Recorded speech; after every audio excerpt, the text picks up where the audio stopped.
চলো গাইস, আজকের আম মাখা করা যাক। তোমরা নিশ্চয়ই এতদিন ধরে শর্টস ব্লগ দেখতে দেখতে নিশ্চয়ই তোমরা বোর হয়ে গেছো। তো তাই ভাবলাম একটু ইউনিক কিছু ট্রাই করি। আর গরমের কথা তো তোমরা সবাই জানো, 42 ডিগ্রি সেন্টিগ্রেড এখনো অবধি হয়ে গেছে। আর এই গরমে রোদ্দুরের মধ্যে যদি হয় টক ঝাল আম মাখা, তো কেমন হয় বলো? তো তাই জন্য তোমাদের সঙ্গে এই ভিডিওটা শেয়ার করছি আমি। আর সেটাও যদি হয় গাছের আম, তাহলে তো আর কোনো কথাই হয় না। আর এই আমগুলো আমাদের বাড়ির গাছ থেকে পেড়ে আনা। তো তারপরেই আমি মাখা করতে বসে গেছি, দেখতেই পাচ্ছ। প্রথমে আম দুটো আমি ধুয়ে নিয়েছি জল দিয়ে ভালো করে। তারপরে ছুরির সাহায্যে খোসাগুলো এইভাবে ভালোভাবে ছাড়িয়ে নিচ্ছি। আর দুটো আমেরই সেমভাবে খোসাগুলো এইভাবে ছাড়িয়ে নেব।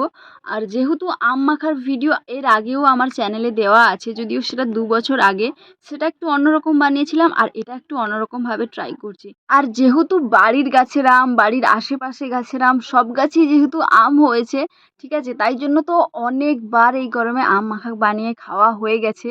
আর এই গরমে সব কিছুতেই টক চাই, ঠিক আছে, টক ছাড়া কোনো স্বাদই লাগে না মুখে, সেটা তোমরা সবাই জানো।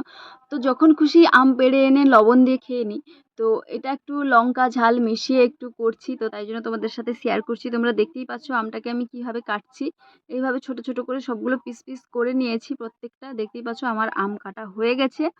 এরপরে দেব কাঁচা লঙ্কা। আমি 3টে কাঁচা লঙ্কা এনেছিলাম। এই কাঁচা লঙ্কাগুলো খুবই ঝাল, ঠিক আছে। তো আমি 3টে দেইনি, বাট আমার কোনো ঝাল নেই, আমি সবগুলোই খেয়ে নিতে পারবো। কিন্তু আমার পাশে বোনেরা ছিল, ছোট ছোট বোনেরা ছিল, তো তাই জন্য ওরাও টেস্ট করবে।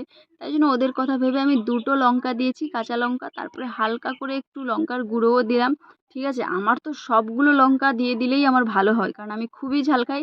তারপরে দেখতে পেলে বিট লবণ আর মানে এমনি লবণটা দিয়ে একসঙ্গে মিক্সড করে আমি মাখিয়ে নিয়েছি আমটাকে ভালোভাবে। তারপরেই আম মাখা রেডি, এবং টেস্ট করলাম আমি, জাস্ট ওয়াও হয়েছিল খেতে, মানে কোনো কথা হবে না। আম তো এমনি লবণ দিয়েও খেলে জাস্ট ওয়াও লাগে।